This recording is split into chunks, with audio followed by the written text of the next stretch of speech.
I am Hitesh Shekhawat, a React.js developer and tutor at tech. Last video में हमने discuss करा था कि प्रॉप्स क्या होते हैं, कैसे उन्हें हम कंपोनेंट्स को डायनेमिक करने में काम ले सकते हैं, कैसे हम उनसे डाटा ट्रांसफ़र करते हैं, ये सारी चीज़ें।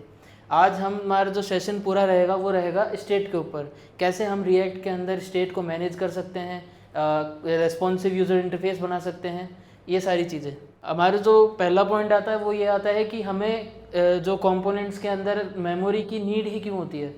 जैसे पहले क्या होता था कि एक अगर कोई वेबसाइट हम बनाने जा रहे हैं तो वो एक स्टैटिक रहती थी, एक स्टैटिक HTML पेज रहता था, जिसके अंदर अगर यूज़र कोई भी इनपुट आउटपुट देता था तो पूरा पेज रिफ्रेश हो जाता था और जो भी मतलब यूज़र इंटरफेस है वो इतना क्लियर नहीं रहता था और काफ़ी ज़्यादा लैग जैसी इश्यूज़ का फेस करना पड़ता था। रिएक्ट ने क्या किया, रिएक्ट ने हर जो पूरा वेबसाइट है उसको कंपोनेंट्स में ब्रेक किया। अब यूज़र अगर कोई भी इनपुट आउटपुट जैसे इंटरेक्शंस करता है तो वो स्पेसिफिकली उन कंपोनेंट्स पे ही डिपेंड करता है कि जो कंपोनेंट्स हैं सिर्फ वो ही चेंज होंगे। तो इस बीच में हमें मेमोरी क्यों चाहिए उसके बारे में डिस्कस करेंगे आज के सेशन में हम। स्टेट्स बेसिकली एक, अगर अपन ये मान के चलें कि हम किसी भी वेरिएबल को ओवर द टाइम अगर हम चेंज करना चाहें तो हम रिएक्ट में उसे स्टेट कहते हैं। बस फ़र्क इतना है कि ये जब तक हम पेज को रीलोड नहीं करेंगे या फिर जो भी हमारा कंपोनेंट है उसको अनमाउंट नहीं करेंगे तब तक वो स्टेट हमारे पास एज अ मेमोरी के उस स्टेट का जो डाटा है वो एज अ मेमोरी के अंदर हमारे पास सेव रहेगा। तो हमारा जो स्टेट है वो बेसिकली हमारा जो वेरिएबल का जो डाटा रहता है उसको स्टोर करने के लिए और ओवर द टाइम हम उसको अपडेट कर सकें तो और मैनेज कर सकें, वो स्टेट होती है। When components internal memory changes, its signals react to render, updating the UI to reflect new data।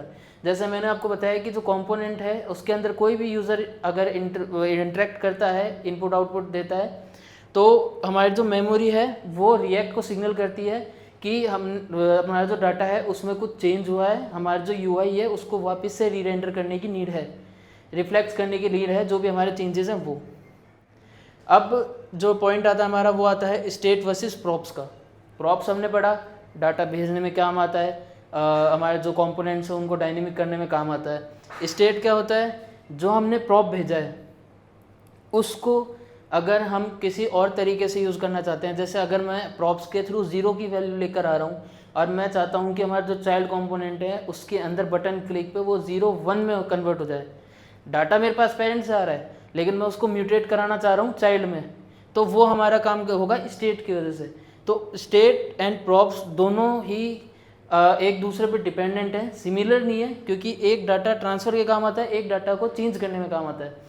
अगर अब एग्जांपल के थ्रू समझें कि अगर पेरेंट अगर हमें बोलता है कि चाइल्ड को कि you had to wear a red shirt, so the child के पास में कोई अदर ऑप्शंस नहीं है कि वो रेड शर्ट के अलावा कोई और शर्ट पहने, क्योंकि वो जो कमांड उसके पास आई है, वो जो डाटा उसके पास आया है वो आया है उसके पास पेरेंट के थ्रू। वहीं स्टेट क्या करता है, स्टेट एक जगह से हमने सेम कंपोनेंट में लिख के भेजा है कि I am currently feeling happy, और उसी कंपोनेंट को मैंने दूसरी जगह यूज़ किया है और वहाँ पे मैंने लिख के भेजा है I am holding a pen. अब हमें ये मैनेज करना है कि कौन से कंपोनेंट में कौन सा जो भी डाटा है वो शो करना है, कब कौन से प्लेस पे कौन सा जो भी पेरेंट्स कमांड आ रही है उसको शो करनी है। तो ये चीज़ें हम मैनेज करेंगे हमारे स्टेट के थ्रू। सो जो प्रॉप्स का जो फ्लो रहता है वो हमेशा डाउनवर्ड्स रहता है और प्रॉप्स हैं जो इम्यूटेबल रहते हैं इंडिपेंडेंटली। किसी स्टेट के थ्रू करते हैं तो बात अलग है, बाकी इंडिपेंडेंटली जो प्रॉप्स होते हैं वो इम्यूटेबल होते हैं, फ्लो रहता है इनका डाउनवर्ड्स। स्टेट जो रहते हैं वो म्यूटेबल रहते हैं और ये इंटरनल रहते हैं, मतलब किसी कंपोनेंट के अंदर मैं कोई स्टेट बना रहा हूँ तो मैं उसको उस कंपोनेंट के बाहर यूज़ नहीं कर सकता। मतलब उस कंपोनेंट के अंदर अगर कोई कंपोनेंट है उसमें मैं प्रॉप्स के थ्रू भेज के मैं यूज़ ले सकता हूँ, लेकिन उसके पेरेंट कंपोनेंट में मैं यूज़ नहीं ले सकता उन स्टेट्स को। उसके लिए और चीज़ें हैं, रिडक्स है, कॉन्टेक्स्ट एपीआई है, वो हम फर्दर डिस्कस करेंगे। फिलहाल जो अब हम स्टेट पढ़ रहे हैं उसके अंदर ये पॉसिबल नहीं है कि मैं हमारे जो कंपोनेंट के अंदर जो स्टेट है उसको मैं एक्सटर्नली यूज़ कर सकूँ। अब बात करते हैं हमारा जो हुक है उसकी। मतलब फंक्शनल कंपोनेंट में क्या होता था कि जो हमारी स्टेट थी वो उसकी इंडिपेंडेंट थी। मतलब फंक्शन कंपोनेंट के अंदर दिस डॉट स्टेट करके कोई भी वेरिएबल को अगर मैं असाइन कर देता था कुछ डाटा, तो उसको मैं दिस डॉट सेट स्टेट करके मैं आगे चेंज कर सकता था। लेकिन फंक्शनल कंपोनेंट में क्या होता है कि हम यूज स्टेट हुक का यूज़ में लेते हैं। यूज स्टेट हुक सेम उसी तरीके से काम करता है, एक वेरिएबल देता है, एक सेट फंक्शन देता है, इनिशियल वैल्यूज़ हम उसको दे सकते हैं, ये सब। तो दोनों चीज़ों को एक बार कंपेयर करके देखते हैं कि कैसे चीज़ें मतलब इजी पड़ती हैं यूज स्टेट के अंदर दिस डॉट सेट स्टेट से। क्लास कंपोनेंट में क्या होता है, जो सिंटेक्स रहता है हमारा वो रहता है कि this dot set state count 0। Count variable हमने इसमें स्टेट के अंदर स्टोर करा है, जिसको हम further this dot set state से अपडेट करेंगे। हमारा जो यूज स्टेट है फंक्शन कंपोनेंट में काम आता है, इसमें काम नहीं आता है। फंक्शन कंपोनेंट में ये हुक है जो हम इंपोर्ट करते हैं रिएक्ट से, ठीक है। ये दो चीज़ें कैरी करके चलता है। फर्स्ट जो हमारा रहता है वेरिएबल, काउंट हमारा क्या है, वेरिएबल जो कि यहाँ पर है, और दूसरा है सेट काउंट, मतलब जो सेट फंक्शन है वो। सेट फंक्शन क्या करता है कि जब हम इसको अपडेट कराना चाहते हैं ओवर द टाइम, तो ये यूज स्टेट के अंदर जो इनिशियल वैल्यू है उसको अपडेट करेगा। एक इसमें छोटी सी पॉइंट ये रहती है कि जब भी हम किसी भी स्टेट को अपडेट करना चाहते हैं, अगर हम डायरेक्टली अपडेट कर रहे हैं कि 0 है, सॉरी कोई नेम है, जैसे हितेश नेम है, देन एलिस नेम है, देन जॉन नेम है, अगर हम इनको अलग अलग टाइम पे सेट करना चाहते हैं तो इसमें कोई दिक्कत नहीं है, क्योंकि मेरे को इसमें प्रीवियस वैल्यू की कोई नीड नहीं है, डायरेक्टली एक नई वैल्यू असाइन कर रहा हूँ। लेकिन जो ये काउंट वाली बात है, काउंट वाले में क्या होता है कि जो हमारी इनिशियल वैल्यू रहती है, जैसे ये मेरी 0 वैल्यू है, अगर मैं इस 0 वैल्यू को अपडेट करूँगा तो मैं प्रीवियस +1 करूँगा। अगर मैं 0 + 1 करूँगा तो वो 1 रहेगी, हर बार क्लिक करूँगा तो वो 1 ही रहेगी। वो 1 क्या नाम है 1 + 2 2 + 3 ऐसे 2 + 1 1 + 1 ऐसे नहीं होगी। प्रीवियस स्टेट करेंगे तब वो उस फ्लो से चलेगी कि प्रीवियस स्टेट को मैनेज करके चलना है। प्रीवियस स्टेट को मैनेज करने के चलना है। इसमें भी हम प्रीवियस स्टेट को मैनेज करते थे दिस डॉट सेट स्टेट के अंदर, सेट स्टेट, देन ये कर्ली ब्रेसेस, और हमारा प्रीवियस जो भी वैल्यू रहती थी उसको एज एरो फंक्शन करके फिर जो हमारा कोड है वो लिख देते थे। सेट स्टेट के अंदर जब भी हम करते हैं तो उसमें भी प्रीवियस वैल्यू, प्रीवियस स्टेट है जो उसको मैनेज करके चलते थे। फंक्शन कंपोनेंट में भी जब हम सेट काउंट को जब यूज़ लेते हैं तो इसमें भी प्रीवियस स्टेट को मैनेज करते हुए चलते हैं। ये जो सेट काउंट वाले जो हमारा फंक्शन रहता है, इसके अंदर सेट फंक्शन, उसके अंदर भी हम प्रीवियस स्टेट भी एरो फंक्शंस की तरह मैनेज करते हैं। ये जो स्टेट मैनेजमेंट वाला प्रोसेस है, इसके अंदर हमें हमेशा जावास्क्रिप्ट ही यूज़ में लेनी होती है। मतलब जो हमारा जावास्क्रिप्ट का सिंटेक्स है वो काफ़ी ज़्यादा काम में आता है। मतलब अगर छोटी से छोटी चीज़ की बात करें तो स्प्रेड ऑपरेटर्स, रीस्ट्रक्चरिंग, जो हमारा लेट कॉन्स्ट का जो भी डिफरेंसेस होते हैं उन सबको ध्यान रखना, लोकल स्कोप, ग्लोबल स्कोप, इन सारी चीज़ों को ध्यान रखना कि कोई भी हमारी स्टेट्स एरे है, एरे स्प्रेड करना, एरे मर्ज करना, कॉन्कैट करना, ज्वाइन, रिप्लेस, इन फंक्शंस को, मतलब बेसिकली जो जावास्क्रिप्ट है उसकी अगर हमें अच्छी नॉलेज है तो हम ये जो स्टेट मैनेजमेंट है वो हमारे लिए काफ़ी इजी हो जाता है। एंड जो भी हमारी स्टेट है वो कभी भी सेम टाइम पे अपडेट नहीं होगी। मतलब जो हम फंक्शन कॉल करा रहे हैं, अगर वो फंक्शन के ओवर द टॉप अगर मैं कुछ भी बिना प्रॉमिस के, जैसे मैं अगर कोई भी 0 मतलब सेट काउंट 0 कर दिया है मैंने, और उसी के जस्ट नीचे वाले में सेट काउंट 0 + 1 कर दिया है, तो वो +1 वाली ही काउंट नहीं होगी, वो 0 ही काउंट होगी। क्योंकि एक बार जो अपडेट हो गई वो सेम फंक्शन दूसरी बार जब कॉल होगा तब वो दूसरी अपडेट होगी। उससे कंटिन्यूसली एक स्टेट 2 बार मैनेज नहीं हो सकती। जब तक वो फंक्शन कंप्लीट होगा उसके बाद में वो स्टेट अपडेट होगी। तो इन चीज़ों का थोड़ा सा ध्यान रखना होता है, जैसे प्रीवियस स्टेट हो गई या फिर जो फंक्शन कॉलिंग हो गया वो सब। अब बात करते हैं कि जो रेंडर साइकिल रहती है, स्टेट्स जो यूआई को चेंज करते हैं वो कैसे करते हैं। कि स्टेट क्या रहता है कि हम कोई भी वेरिएबल अगर हम चेंज करते हैं तो जावास्क्रिप्ट जो हमारा यूज इफेक्ट नाम से एक फंक्शन आता है, या फिर हमारी जो यूआई है वो, मतलब ये सारी कंबाइन होके हमें एक मतलब ट्रिगर करा देती हैं कि हमारी जो स्टेट है वो अपडेट हुई है। अपडेट होते ही जैसे भी कोई भी चीज़ अपडेट होती है तो वो हमेशा जो मतलब यूआई के अंदर रिफ्लेक्ट करेगी स्टेट्स। जैसे कि हम अगर एक काउंटर की हेल्प लेते हैं कि मैंने बटन क्लिक किया, ऑन क्लिक फंक्शन आता है बटन में, बटन क्लिक किया, काउंटर इंक्रीज़ हुआ, यहाँ पे मैंने काउंट +1 कर रखा है तो ये काउंट जो भी 0 है तो वो +1 हो जाएगा इसके प्रीवियस वैल्यू के अकॉर्डिंग। अगर मैं डायरेक्ट 0+1 लिखता तो ये 0+1 ही रहता। अगर काउंट +1 लिख रहा हूँ तो काउंट की वैल्यू से वो +1 हो रहा है प्रीवियस स्टेट से। अगर मैं यहाँ पे अगर क्लिक करूँगा तो ये अपडेट हो जाएगी, स्टेट अपडेट होगी।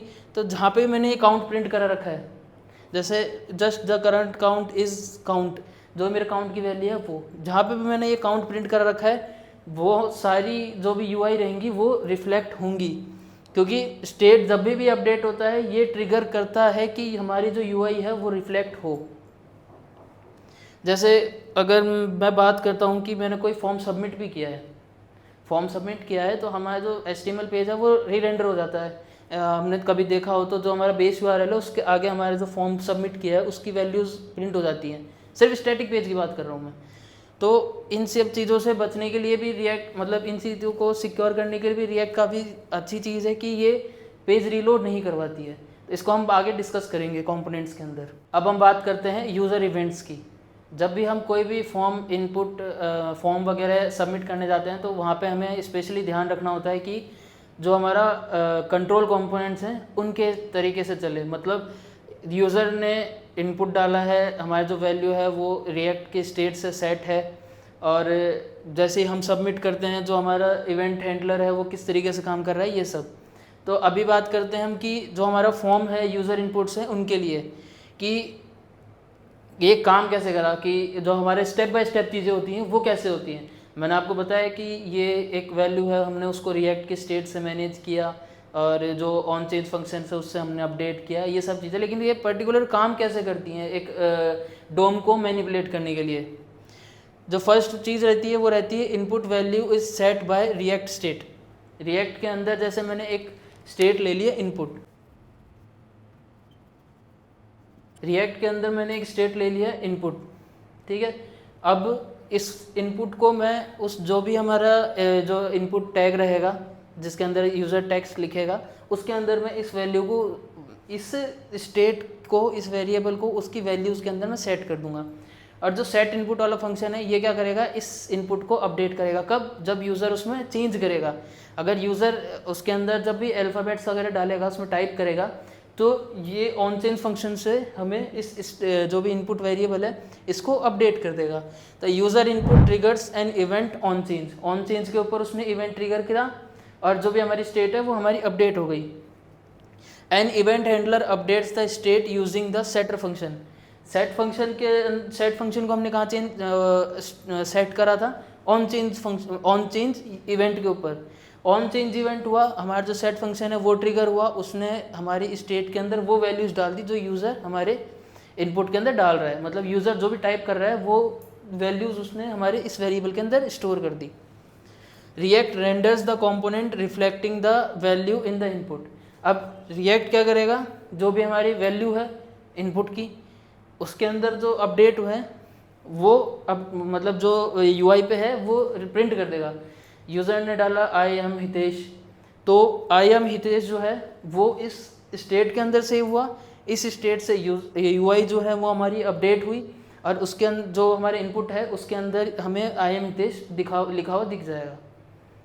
ऑन चेंज के अंदर कैसे लिखते हैं इस ये जो सेट फंक्शन है उसको, तो बता देता हूँ। ऑन चेंज के अंदर जब भी अगर इनपुट जैसे टैग लेते हैं हम, input text area, radio, checkbox, ये सब, तो उसके अंदर हमेशा एक इवेंट ट्रिगर होगा। जैसे यूज़र कोई भी इवेंट कर रहा है तो वो इवेंट ट्रिगर होगा। उस टाइम पे हमें जो वैल्यू है, जो वैल्यू यूज़र डाल रहा है उसको सेव कराने के लिए e.target.value हमें लेना होता है। पहला पैरामीटर जो रहेगा in on change function, on click function का, वो रहेगा इवेंट। सेट इनपुट के अंदर हमने e.target.value सेट करा दी। जो इनपुट के अंदर मैंने जो भी वैल्यू डाली, जैसे आई एम हितेश डाल दिया, तो वो इसके अंदर सेव हो जाएगी। जब भी मैं इस इनपुट को कंसोल कराऊंगा तो मुझे ये स्ट्रिंग हमेशा कंसोल के अंदर मिलेगी। This loop ensures that the input displayed value is always synchronized with your react state.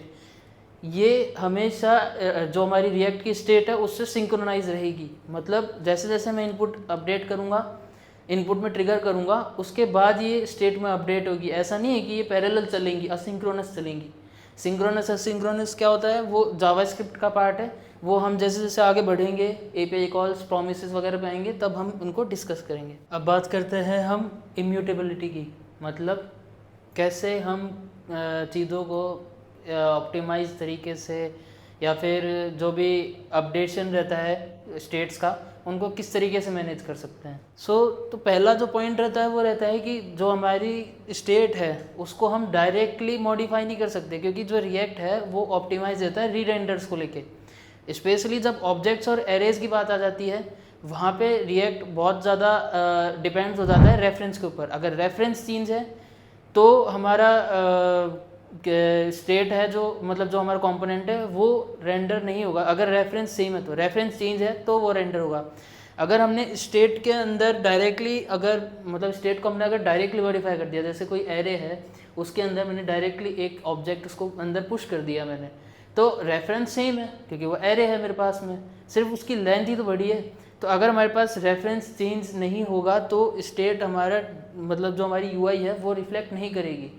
इसलिए हम ज़्यादातर जब भी एरे या ऑब्जेक्ट्स के साथ में काम करते हैं तो हमें हमेशा जो म्यूटेशन है उनको डायरेक्ट नहीं करना चाहिए, हमेशा एक रेफरेंस क्रिएट करना चाहिए। अब जो हमारी जो डायरेक्ट म्यूटेशन वाली बात रहती है वो रहती है एरे एंड ऑब्जेक्ट्स के ऊपर। एरे ऑब्जेक्ट्स के अंदर हमें हमेशा एक रेफरेंस क्रिएट करना होता है ताकि हमारा जो यूआई है वो अपडेट हो। जैसे अगर मैं एक एग्जांपल बताता हूँ कि लेट एक एरे लिया मैंने, उसके अंदर मैंने डाल दिया 1 2 3 देन 4 देन 5, ठीक है। अब मैं इसमें डायरेक्टली डॉट पुश करके मैं 6 पुश कर देता हूँ। डायरेक्ट मैंने एरे डॉट पुश कर दिया मैंने 6, एरे डॉट पुश कर दिया मैंने 6। अब 6 क्या करेगा, इसके अंदर डायरेक्ट अपडेट हो जाएगा। मेरी एरे है वो एरे ही रहा, तो उसमें कोई चेंज हुआ, हाँ हुआ, उसके अंदर एक वैल्यू अपडेट हुई। लेकिन हमारे जो रिएक्ट है उसको नहीं पता कि इसके अंदर कुछ नई चीज़ ऐड हुई है, क्योंकि वो एरे को कंटेन करके चल रहा है। तो हमेशा हमारा जो ओरिजिनल एरे रहता है उसको हमेशा एक रेफरेंस एरे क्रिएट करना होता है, उसके बाद में उसको अपडेट करना होता है। जैसे मैं इस एरे है, अगर मैं इसके अंदर ऐसे करता है कि मैं नया एरे, एक न्यू एरे नाम से एक वेरिएबल बना के और इस एरे की वैल्यू उसमें स्टोर करा देता, फिर मैं उसको यूआई पे रेंडर करवाता। अब जैसे ही मैं इसके अंदर पुश 6 करता, 6 पुश हुआ, उसके बाद में जो मेरी स्टेट है सेट स्टेट वगैरह करके मैं न्यू एरे के अंदर इस एरे की स्टेट वापस से फिल करा देता। अपडेट कौन हुआ, ओरिजिनल एरे। रेफरेंस को अपडेट किया किसने, हमारी स्टेट ने। तो जैसे ही स्टेट अपडेट हुई, न्यू एरे अपडेट हुआ, हमारा जो यूआई है वो अपडेट हो गई। क्यों, क्योंकि जो पूरा रेफरेंस था एरे का वो पूरा रेफरेंस चेंज हुआ। मतलब 6, अगर हमारे पास पहले जो हमारे इस न्यू एरे के अंदर जो भी हमारा एरे था वो था 1 to 5 का, हमने जब 6 अपडेट किया तो उसके अंदर दूसरा एरे आया 1 to 6 का। तो ये रहता है हमारा रेफरेंस के साथ में अपडेट करना। अगर मैं डायरेक्ट पुश कर देता तो कोई मतलब नहीं था, क्योंकि वो रेफरेंस चेंज नहीं हुआ, एरे है तो वो एरे ही रहा। जो हमारा अब तक हमने जो स्टेट म्यूटेशन वाली चीज़ें थी वो हमने समझी कि रेफरेंस का हमेशा यूज़ लेना है। अब हम जो भी हमने स्टेट के बारे में पढ़ा, स्टेट अपडेशन, इवेंट्स, या फिर जो हमने अभी म्यूटेबिलिटी के बारे में पढ़ा कि कब कब स्टेट्स को म्यूटेट करना चाहिए, अब इन सारी चीज़ों को कंबाइन करके टू डू लिस्ट बनाएंगे। ज़्यादा फंक्शनलिटी नहीं रखेंगे उसमें, सिर्फ रिमूव और सिर्फ टेक्स्ट ऐड करने का रखेंगे। तो बेसिकली डिपेंड करती हैं चीज़ें कि हमें जावास्क्रिप्ट कितनी आती है। अगर हम जावास्क्रिप्ट से इतनी ज़्यादा फेमिलियर नहीं है तो ये थोड़ी सी चीज़ें डिफ़िकल्ट पड़ेंगी अपने लिए, टिपिकल पड़ेंगी चीज़ें, क्योंकि जावास्क्रिप्ट के स्प्रेड फंक्शंस इसमें काम आएंगे, इसमें फिल्टर फंक्शन का इसमें काम आएगा, और जो हमारा वो जो ऑन क्लिक इवेंट्स हैं ये सब काम में आएंगे। तो हमें इस ऐप को बनाने के लिए थोड़ी सी जावास्क्रिप्ट की नॉलेज होनी ज़रूरी है। पहला जो पॉइंट रहेगा वो हमारा रहेगा एक प्रोजेक्ट सेटअप किया हमने टू डू लिस्ट का। पहला जो हमारा पॉइंट रहेगा वो रहेगा प्रोजेक्ट सेटअप का। एक यूज़र जो टू डू लिस्ट है इसका एक छोटा सा एक प्रोजेक्ट सेटअप कर लेते हैं हम वीट के थ्रू।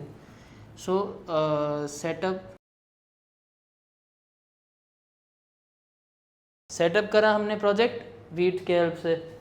देन हमारा एक हमने जो हमारा app.jsx है उसके अंदर अगर हम उसके अंदर बनाना चाहें, क्योंकि एक छोटा सा ऐप है तो हम डायरेक्टली app.js के अंदर बना सकते हैं, लेकिन फिर भी अगर आप चाहते हैं कि हमारा जो टू डू लिस्ट वाला जो ऐप है वो अलग रहे तो हम एक नई फाइल बनाएंगे todo.js के नाम से, JSX के नाम से, क्योंकि हम इसमें JSX लिखेंगे इस वजह से। todo.jsx के नाम पे जो इसके अंदर हम todo ऐप बनाएंगे, और इसके अंदर जब हम जो हमारा app.jsx है उसके अंदर इसको इंपोर्ट करा देंगे। app.jsx के अंदर हम इसको इंपोर्ट करा लेंगे। देन जो नेक्स्ट स्टेप, हाँ फर्स्ट कि ये फंक्शनल कंपोनेंट के साथ में काम कर रहे हैं, तो हमें यही ध्यान रखना है कि हम इसमें जो भी चीज़ें करें वो फंक्शनल कंपोनेंट के अकॉर्डिंग करेंगे। अब हम इसके अंदर एक कंपोनेंट बना लेंगे todo के नाम से, जिसको हमने app.jsx के अंदर इंपोर्ट करना है। इसके अंदर हम कुछ चीज़ें, एक बटन बनाएंगे, जैसे हमने एक ऐड का बटन बनाया है, एक हमारा टाइटल है, एक हमारा इनपुट है। तो पहला हम ये एक फॉर्म बना देते हैं जिसके अंदर हमारे 3 चीज़ें रहेंगी। क्या क्या रहेंगी? टाइटल, इनपुट बॉक्स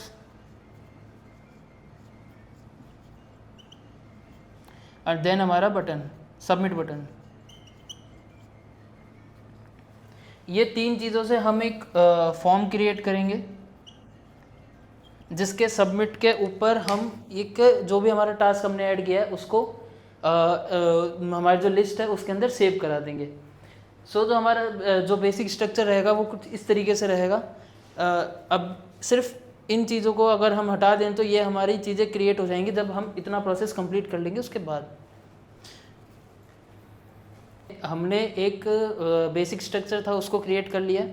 अब हम बात करते हैं हमारे लॉजिक की, कि पहला जो रहेगा वो हमारा रहेगा इवेंट कैप्चर का, मतलब जो हमने इनपुट के अंदर यूज़र टाइप कर रहा है उसको हमारी स्टेट में सेव करवाना और उसे हमें यूआई पे विजिबल करवाना।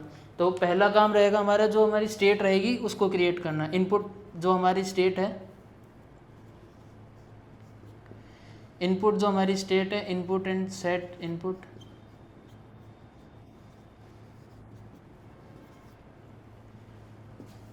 यूज स्टेट के हेल्प से। शुरू में ये एम्प्टी स्ट्रिंग रहेगी क्योंकि हमारा जो भी इवेंट्स आती हैं वो इवेंट की जो वैल्यू आती है इनपुट की वो हमेशा स्ट्रिंग में आती है। सो जो इनिशियल वैल्यू हमारी रहेगी वो रहेगी एम्प्टी स्ट्रिंग।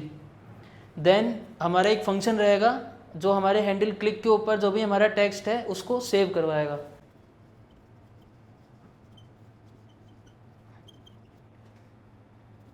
हमेशा रहेगी एरे। अब हम क्या करेंगे कि हमारा जो फंक्शन है एक और स्टेट हमारी बनेगी जो हमारी रहेगी लिस्ट के नाम से। लिस्ट नाम से एक स्टेट रहेगी, वो रहेगी हमारी एरे। इनपुट से हम यूज़र से जो भी हमारे इवेंट है उसको गेट करेंगे, मतलब जो भी उसने इवेंट किया है टाइप किया है इनपुट बॉक्स के अंदर वो हम इसके अंदर स्टोर कराएंगे। हैंडल सबमिट का फंक्शन बनाएंगे जिसके अंदर हम इस इनपुट को इस लिस्ट के अंदर सेव कराएंगे।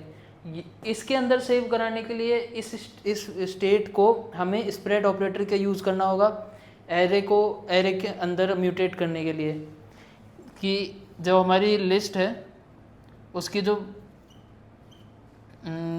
उसके अंदर मेरे को इनपुट जो मेरी है वो ऐड करना होगा। इस तरीके से कुछ हमारा सिंटेक्स रहेगा जिसके अंदर जो मेरी प्रीवियस स्टेट है इसकी लिस्ट की वो उसके अंदर मैं इनपुट को सेव कराऊंगा। तो एक बार एक पूरा फंक्शन क्रिएट करके देखते हैं। अब ये जो हमारा हैंडल फंक्शन रहेगा हैंडल सबमिट का, ये हमारे क्लिक पे रहेगा। ऐड जो बटन हमारा बनाएंगे हम उसके ऑन क्लिक के ऊपर ये फंक्शन रन करेगा। जब भी मैं उस फंक्शन को क्लिक करूँगा वो एक जो हमारी लिस्ट है उसके अंदर प्रीवियस स्टेट को स्प्रेड करके जो हमारा इनपुट जो वेरिएबल रहेगा जिसके अंदर स्ट्रिंग सेव हुई है उसको अपडेट करा देगा। और यहीं पे ही हम जो हमारी इनपुट है उसको एम्प्टी करा देंगे, क्योंकि जब भी हमने सबमिट कराया उसके बाद में हम इसको एम्प्टी स्टेट कर देंगे, इनपुट को खाली कर देंगे। यह हमने जो हमारा इनपुट स्टेट है उसको खाली कर दिया, यहाँ पे हमने इसको सेव करा दिया। तो विजुअलाइज कुछ इस तरीके से रहेगा कि जो हमने लिस्ट बनाई है उसको हम मैप फंक्शन, जो हमारी लिस्ट रहेगी उसको हम मैप फंक्शन से प्रिंट करवा देंगे। आज का जो पूरा सेशन रहा वो हमारा रहा जिसके अंदर हमने पढ़ा कि कंपोनेंट मेमोरी की मतलब स्टेट क्या होती है, हमें मेमोरी की नीड क्यों होती है कंपोनेंट्स को डायनेमिक करने के लिए या बेटर यूज़र एक्सपीरियंस के लिए। थर्ड था कि जो डाटा फ्लो का जो डिस्टिंक्शन है, मतलब जो स्टेट क्या होते हैं, प्रॉप्स क्या होते हैं, कौन सी चीज़ म्यूटेबल होती है, क्या फ्लो रहता है, स्टेट्स को हम इंटरनली क्यों बोलते हैं, इंटरनल डाटा क्यों रहता है उसका, कंट्रोल इनपुट्स क्या होते हैं, जैसे बताया कि जो हमारा इनपुट है यूज़र के साथ में जो इंटरेक्ट करेगा उसको हम स्टेट के साथ में कैसे मैनेज कर सकते हैं वो सब। और जो इम्यूटेबल की कि मतलब जब हमने यहाँ पे जो स्टेट बनाई है इसके अंदर हम जब मैप लूप चलाएंगे तो उसके अंदर एक की रहेगी जो हम स्पेसिफिकली मतलब वही कंसिडर करेगी कि जो भी हम स्ट्रिंग डाल रहे हैं उसको ही मतलब म्यूटेट करे। जैसे मैं अगर आगे वाले अगले जो सेशन हमारा आएगा कंडीशनल रेंडरिंग को लेके, उसके अंदर मैं इस टू डू लिस्ट को मॉडिफाई करवाऊंगा जिसमें रिमूव और एडिट की फंक्शनलिटी भी रहेगी, जो इसमें हम जब रिमूव करेंगे या फिर एडिट करेंगे तो स्पेसिफिकली सिर्फ वही जो वैल्यू है, वही जो एरे का इंडेक्स है या ऑब्जेक्ट है, सिर्फ वो म्यूटेट हो, अदर थिंग्स म्यूटेट नहीं होंगी। तो इन चीज़ों के लिए हम इस की को भी यूज़ में लेते हैं। इम्यूटेबल की इम्यूटेबिलिटी होती क्या है वो हमने डिस्कस करा, डायरेक्ट म्यूटेशन और रेफरेंस म्यूटेशन क्यों सही होता है क्यों गलत होता है, वो सारी चीज़ें। कॉमन जो पिटफॉल रहता है वो रहता है कि जो हमारी स्टेट है वो अपडेट होती है असिंक्रोनस। कंट्रोल कंपोनेंट से जो हम स्टेट्स अपडेट कर रहे हैं वो जो फ्लो रहता है वो रहता है सिंक्रोनस, लेकिन जो हमारी स्टेट अपडेट रहती है वो रहती है असिंक्रोनस, क्योंकि जो नई वैल्यू जो स्टेट के अंदर अवेलेबल रहेगी वो हमेशा नेक्स्ट रेंडर के अंदर विजुअलाइज होगी। मतलब ऐसा नहीं है कि जब हम अपडेट कर रहे हैं तो वो पहले से ही वहाँ पे विजुअलाइज हो, वो हमेशा कंपोनेंट वापस से रीरेंडर होगा उसके बाद में ही अपडेट होगी। तो आज का जो हमारा सेशन था वो सब हमारा स्टेट के ऊपर, स्टेट मैनेजमेंट के ऊपर डिपेंड करता था। अब मिलते हैं नेक्स्ट टॉपिक के अंदर जो हमारा रहेगा कंडीशनल रेंडरिंग से रिलेटेड, जिसके अंदर हम इस टू डू लिस्ट को मॉडिफाई करेंगे और भी नई चीज़ें पढ़ेंगे। Thanks for watching this video and stay connected with this channel.